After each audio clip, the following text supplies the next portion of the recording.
এবার আলামাত সুইল খাতেমা, কিছু মৃত্যুর আলামত আছে, এটাই প্রমাণ করে এটা ভালো মৃত্যু নয়, এরকম আলামত আছে না নাই? এক নম্বরে হলো আল ইন্তেহার, আত্মহত্যার মৃত্যু। সমাজে আছে না নাই? উখিয়াতে তো নাই না? এদিকেও মরে, কি জন্য? কেন মরে? হ্যাঁ, বয়ফ্রেন্ড গালি দিয়েছে এজন্য? হ্যাঁ, মান ক্বাতালা নাফসাহু বিশাইইন উযযিবা বিহি ইয়াওমাল কিয়ামাহ, যে জিনিস দিয়ে যে যাকে মেরেছে, আত্মহত্যা করেছে, সুইসাইড করেছে, কিয়ামতের দিন ওই জিনিস দিয়ে সে তাকে মারবে, এটাই হবে তার শাস্তি। ওড়না পেঁচিয়ে যারা আত্মহত্যা করলো ওর শাস্তি ওড়না পেঁচানো। বিষ খেয়ে যারা মারা গেল তার শাস্তি জাহান্নামের বিষ খাবে আর চিৎকার করবে।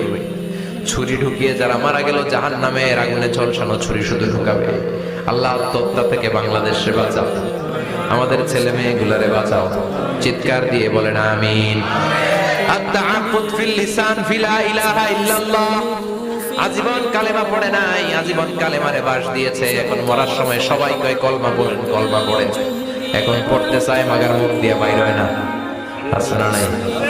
এরকম ডাকাই তো খিয়াতে নাই, কলমা পড়তে পারে না, আটকায় যায়, মরে গেছে। এই মৃত্যুটা কি ভালো কথা বলে? ফি হালাতে শুরব, অনেকে মদ খাইতে খাইতে মরে। আছে না নাই? জুলুম করতে করতে মরে। আছে না নাই? অন্যের জায়গা দখল করে মরে, এরকম আছে না নাই? ফি হালাতি ইরতিকাবিল কাবায়ের, যে কোনো কবিরা গুনাহ করার অবস্থা যদি মারা যায় এটা খারাপ মৃত্যু, অপমৃত্যু, এটা জান্নাতি মৃত্যু নয়। চিৎকার করে বলেন ঠিক কি না?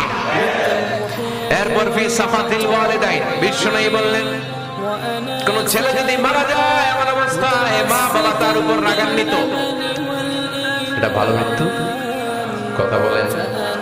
পৃথিবীর চেয়ে, গোটা পৃথিবীর বুকে মায়ের চেয়ে আপন কেউ আছে নাকি? এই মায়ের মনে কষ্ট দিয়ে ওই অবস্থায় যদি মারা যায়, এই মৃত্যুটা অনেক খারাপ। চিল্লায় বলেন ঠিক কিনা? এজন্য মায়ের সাথে খারাপ আচরণ করবেন নাকি? কথা বলেন। যার মা নাই সে জানে মা না থাকার কি জ্বালা, ঠিক কিনা? যখন রাত্রি নিঝুম এই চোখে ঘুম, একলা শুধু ঘরে তোমায় মনে পড়ে মাগো, তোমায় মনে পড়ে। যখন রাত্রি নিঝুম এই চোখে ঘুম, একলা শুধু ঘরে তোমায় মনে পড়ে মাগো, তোমায় মনে পড়ে।